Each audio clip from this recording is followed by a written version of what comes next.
आप सभी दैनिक यति राशिफल परिवार के सभी सदस्यों को भगवान श्री कृष्ण जन्माष्टमी की हार्दिक शुभकामना। जैसा कि आप जानते हैं, साल में एक बार भगवान श्री कृष्ण के जन्मदिन का पर्व जो है जन्माष्टमी के रूप में हम सब मनाते हैं। और आज मैं आपके साथ में इस वीडियो में ऐसे ही छोटी छोटी जन्माष्टमी से जुड़ी बातें करूंगा और आशा करता हूं कि आप मेरा वीडियो पसंद करेंगे और भगवान श्री कृष्ण को जन्मदिन की बधाई देने के लिए नीचे कमेंट बॉक्स में जय श्री कृष्ण लिखकर भगवान श्री कृष्ण को जन्माष्टमी की बधाई ज़रूर देंगे। और इसके अलावा भी यहाँ स्क्रीन के ऊपर और नीचे जो भी आप स्क्रीन के ऊपर मैसेज देख रहे हैं, फ्लैश हो रहे हैं, आप उनको भी लगातार देखते रहें। यह भी उपयोगी मैसेज है। हर साल जन्माष्टमी पर हम भगवान श्री कृष्ण का जन्मदिन मनाते हैं और श्री कृष्ण भक्त उत्साह उनके जन्मदिन को, जो कृष्ण के भक्त है, तो कृष्ण के सभी भक्त श्री कृष्ण जन्माष्टमी को यानी कि श्री भगवान कृष्ण के जन्मदिन को सामूहिक रूप से या व्यक्तिगत रूप से या पारिवारिक रूप से जरूर किसी न किसी रूप में मनाते हैं। भगवान श्री कृष्ण जी को विष्णु के 8वें अवतार के रूप में माना जाता है और श्री कृष्ण जन्माष्टमी उनका जो है जन्मोत्सव माना जाता है। श्री कृष्ण के जन्माष्टमी पर्व को भारत में ही नहीं बल्कि विदेशों में श्री कृष्ण भगवान के जो हजारों लाखों भक्त हैं वह विदेशों में भी मनाते हैं पूरी आस्था के साथ और पूरे उल्लास के साथ। यह जो पर्व है जन्मोत्सव श्री कृष्ण जन्माष्टमी का पूरे विश्व में मनाया जाता है।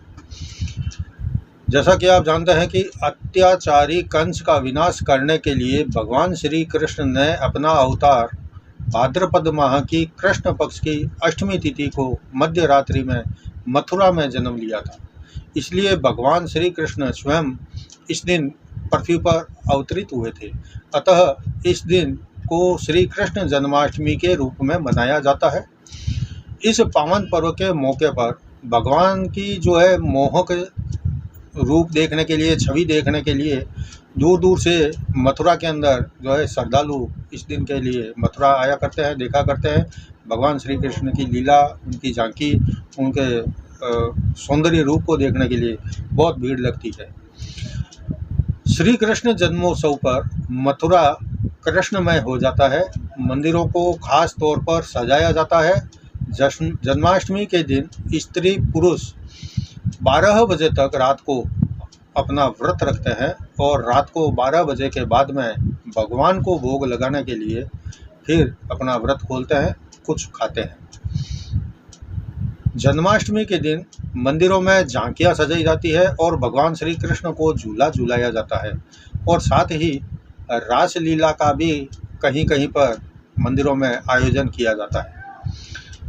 माना जाता है कि इस दिन सच्चे मन से व्रत करने वाले भक्तों पर श्री कृष्ण की बड़ी असीम कृपा होती है और उनकी मनोकामना भी भगवान श्री कृष्ण जरूर पूरा करते हैं। जिन लोगों की कुंडली में ग्रह कोई भी हो या विशेषकर चंद्रमा अगर कमज़ोर होता है, अगर वो जिनका चंद्रमा कमज़ोर है, कुंडली में ग्रह कमज़ोर है, वो लोग, ऐसे लोग इस दिन अगर भगवान श्री कृष्ण की पूजा करते हैं तो उन्हें अच्छे फल की प्राप्ति होती है। साथ ही इस व्रत को करने से सुख समृद्धि की प्राप्ति और संतान प्राप्ति के साथ साथ में दीर्घायु भी जो है भगवान श्री कृष्ण प्रदान करते हैं। ये सब माना जाता है। धार्मिक मान्यताओं के अनुसार अगर देखें तो जन्माष्टमी के दिन बाल गोपाल को झूला झूलाने का भी बहुत ज़्यादा महत्व होता है। हर आदमी उस दिन रात को भगवान को झूला झूलाने के लिए उनके जो बंधी रस्सी होती है उसको ज़रूर खींच कर भगवान को झूला झूलाते हैं। लोग मंदिरों के साथ साथ में अपने घरों में भी बाल गोपाल को झूला झूलाते हैं। कहा जाता है कि अगर कोई व्यक्ति कृष्ण जी को झूला झूलाता है तो उसकी मनोकामना पूरी होती है। भगवान श्री कृष्ण को माखन, दूध, दही काफ़ी पसंद था, जिसकी वजह से पूरे गांव का माखन चोरी करके वो खा जाते थे। एक दिन उन्होंने माखन चोरी करने से रोकने के लिए उनकी माँ यशोदा को उन्हें एक खंभे से बांधना पड़ा और इसी वजह से भगवान श्री कृष्ण का नाम माखन चोर पड़ा। वृंदावन में महिलाओं ने मत्थे हुए माखन की मटकी को ऊंचाई पर लटकाना शुरू कर दिया, जिससे कि कृष्ण का हाथ वहां तक ना पहुंच सके और वो माखन चुरा कर ना खा सके। लेकिन आप तो जानते हैं कि भगवान जो नटखट थे ही, समझदारी से आगे बढ़े। उनकी योजनाएं भी जो है व्यर्थ साबित होती थी, चाहे वो ग्वाल ने जो है कितना ही ऊपर माखन का वो मटका लगाते थे, लेकिन भगवान श्री कृष्ण अपनी मित्र मंडली के साथ वहां आते थे और एक दूसरे के ऊपर पिरामिड बनाते हुए उस माखन की मटकी तक पहुंच जाते थे और फिर उस मटकी के अंदर से माखन चुरा कर खा लेते थे। उस सारी प्रक्रिया को जो है आज भी निभाया जाता है और एक मटकी के अंदर काफ़ी ऊंचाई पर लटका दिया जाता है और उस मटकी के अंदर दही और माखन जो है भर दिया जाता है। यह जो दही हांडी की प्रक्रिया है या जो भी आज के रिवाज है, यह सब उस जन्माष्टमी के मौके पर ही जो ग्वाल ने करती थी उसी का प्रतिरूप जो है यहाँ मनाया जाता है। इसको दही हांडी उत्सव भी कहते हैं। शास्त्रों के अनुसार भाद्रपद माह के कृष्ण पक्ष की अष्टमी तिथि को जन्माष्टमी मनाई जाती है। भगवान के जन्म की खुशियां मनाने के लिए दही हांडी का आयोजन हर शहर, गांव या मंदिरों में किया जाता है। कई वर्ष पहले मथुरा का जो राजा था, कंस के शासन के दौरान बड़े संकट में था। दुष्ट राजा की बहन राजकुमारी देवकी का विवाह वासुदेव से हुआ था। हालांकि एक भविष्यवाणी के अनुसार माना जाता है कि देवकी की 8वीं संतान ही कंस के शासन को समाप्त करेगी और उसे मार डालेगी। कंस, जो आप जानते हैं, उनका इतिहास आपको पता है, यह बहुत ही क्रूर राजा माने जाते हैं और उनके राज में किसी को दया के रूप से दया नहीं मिलती थी, हर एक किसी को दंड देते थे। राजा कंस को बहुत अहंकारी, बलशाली और उसके बल के घमंड में उनको माना जाता था और राजा कंस तो अपने आप को भी देवता ही मानते थे। तो उनके जुल्मों से जनता परेशान थी। तब उनकी बहन जो देवकी थी, उनके गर्भ से 8वीं संतान पैदा होगी और वो कंस का वध करेगी, ऐसी भविष्यवाणी जो है आकाशवाणी के रूप में हुई थी। अपनी जान के डर से कंस ने वासुदेव और अपनी बहन देवकी को जेल के अंदर डाल दिया था। उसने देवकी की पहली जो 6 संतानें पैदा हुई होते ही उसको तुरंत मार दिया था। हालांकि 7वां जो बच्चा था, जिसके बारे में माना जाता है कि उसका गर्भपात हो गया था, वृंदावन जो आजकल उत्तर प्रदेश में माना जाता है, उत्तर प्रदेश में स्थित है, तो वृंदावन में राजकुमारी रोहिणी के गर्भ में पला, जो बड़ा होकर कृष्ण का बड़ा भाई बलराम बना।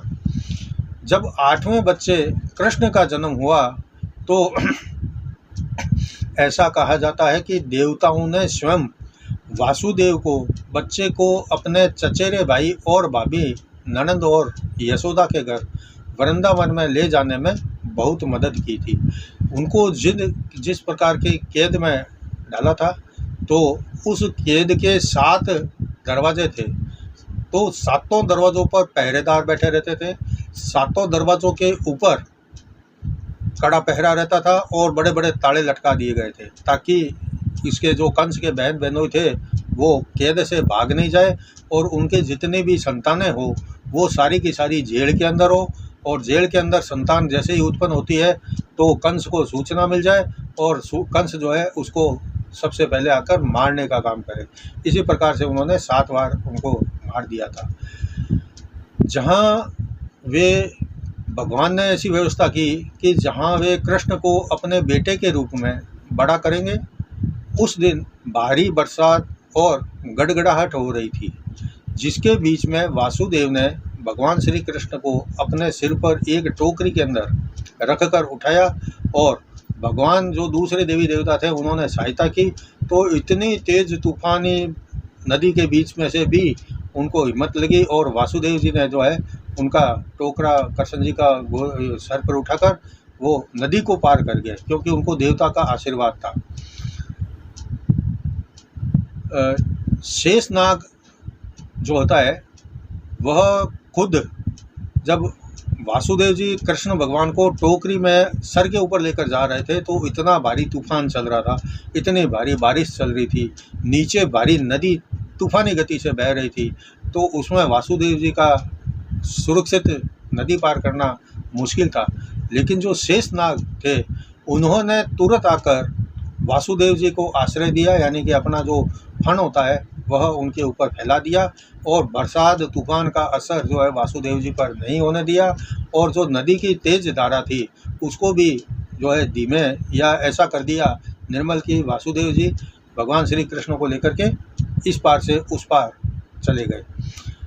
और वासुदेव जी ने कृष्ण को वहाँ पर ले जाकर एक जगह रखा और उस लड़की को, मतलब जो उनके यशोदा माता थी उनके घर में लड़की हुई थी, तो लड़की को लिया अपने टोकरी में और भगवान श्री कृष्ण को देव की उसके रख दिया वहाँ यशोदा माता के, और उसकी लड़की को लेकर आ गए और आकर वापस जेल में बैठ गए। तो सारे जो है ताले अपना बंद हो गए, सारे जो मंत्री थे वहाँ के रक्षक थे वो जाग गए। उन्होंने देखा कि वासुदेव और देवकी दोनों जेल के अंदर सुरक्षित है, ताले भी लगे हुए हैं और इनके यहाँ एक बच्चा पैदा हो गया है। तो जो नंद थे जिनकी लड़की पैदा हुई थी और वो वासुदेव जी उनको वहाँ से लाए थे, तो उस बच्ची को भी कोई देवी देवता का जो है आशीर्वाद प्राप्त था। उसे आशा थी कि वह बच जाएगी, क्योंकि कंस को विश्वास था कि 8वां बच्चा एक लड़का होगा जो अंततः उसे मार डालेगा। यानी कंस को भी ये पता था, उसके भविष्यवाणी तो उन्होंने सुन ली थी कि 8वां बच्चा जो वासुदेव का होगा तो वह उसका वध करेगा। तो जब उसने देखा कि 8वां बच्चा जो है वह लड़की है, तो नंद जो लड़की के पिता थे, यशोदा के पति थे, उन्होंने सोचा कि लड़की देकर वो छोड़ देंगे। तो अंत में कंस ने उसको भी जो है मारने के लिए कोशिश की और एक चट्टान पर पटक कर मारने के लिए कोशिश की। हालांकि जो वो बच्ची थी वह देवी दुर्गा के रूप में प्रकट हुई और उन्हें यानी कंस को चेतावनी दी कि कृष्ण के हाथों मृत्यु का सामान करना पड़ेगा तैयार आपको, जैसा कि भविष्यवाणी की गई थी। तो कृष्ण ने वर्षों के बाद में युवावस्था में कंस का जो है एक मल्ल युद्ध में उनको ललकार करके अंत किया था, समाप्त कर दिया था और मथुरा नगरी को कंस के जो है अत्याचार से मुक्ति करवा दी थी। यह जो मैंने बातें की यह कृष्ण से संबंधित, भगवान श्री कृष्ण से संबंधित छोटी बड़ी बातों की जानकारी थी। आप सब जानते हो, लेकिन मेरा भी बताना फर्ज है। तो आप सभी को एक बार फिर से भगवान श्री कृष्ण जन्माष्टमी की हार्दिक शुभकामना।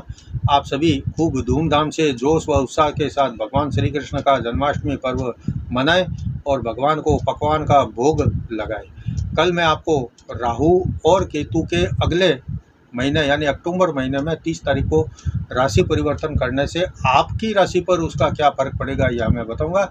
आप मेरे चैनल से जुड़े रहिए। जय जिनेंद्र।